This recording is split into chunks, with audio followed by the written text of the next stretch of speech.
Chers internautes, bonjour. Notre question du jour s'articule autour de l'insertion professionnelle des personnes en situation de handicap dans notre société. Nos intervenants nous déclinent donc les différentes formations ou encore les différents moyens pour nos autorités de penser à insérer ces derniers dans la société. Écoutons-les. Ils doivent être intégrés. Parce que ce ne sont pas des personnes qui sont exemptes de la République, ce ne sont pas des personnes qui sont exemptes de la population, ils sont comptés et recensés dans la population. Donc ça veut dire que les dirigeants doivent trouver une solution pour les intégrer. Moi je vis en Europe, je suis désolé, mais les handicapés ils sont intégrés. Moi dans la société où je travaille avec Henken, on a plus de 12 handicapés.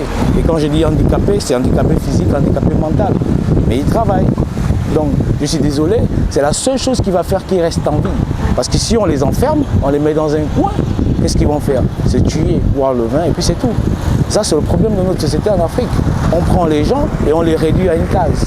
Bon, les personnes handicapées, ils peuvent être intégrés dans la société au cas où, si, par rapport à leurs aptitudes, par exemple, s'il est infirme, il ne peut pas marcher, on estime qu'avec les mains, il peut faire quelque chose. Parce que je connais des gens qui ne marchent pas, mais ils exercent quelque chose, c'est-à-dire la cordonnerie, quelque chose, parce qu'il a les mains encore. Il a les mains, il est valide quelque part.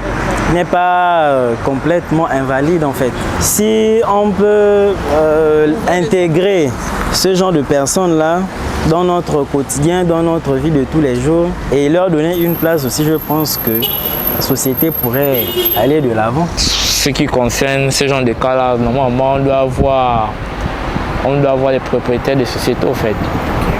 Ce sont eux qui doivent gérer ce genre de cas-là. Et forcément, bon, ils méritent aussi de travailler, Forcément, il y aurait forcément une tâche à faire pour eux. Forcément, ça ne manque pas. Il y aurait forcément une tâche à faire pour eux, mais ce genre de cas-là, ce sont les propriétaires des sociétés qui peuvent gérer ce genre de cas-là.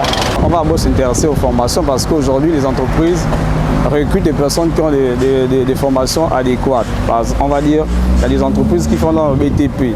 Imaginez-vous qu'on va recruter quelqu'un qui est invalide, excusez-moi du terme, et cette personne n'a pas de compétences, bien cette personne n'a pas de formations que l'entreprise demande. Ça veut dire que ce sera vraiment impossible. Ce que l'État devait mettre, bien le gouvernement, c'est d'abord mettre des formations adéquates pour ce genre de personnes.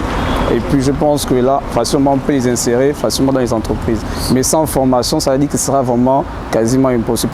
Vous l'avez entendu de la part de nos intervenants, permettre donc à ces personnes en situation de handicap de poursuivre des formations adaptées à leur situation physiologique mais aussi psychologique pour leur permettre d'intégrer plus facilement des sociétés et donc de vivre d'un métier ou encore d'une formation. Merci d'avoir répondu à la question du jour et n'oubliez pas de rester connecté sur Newslive.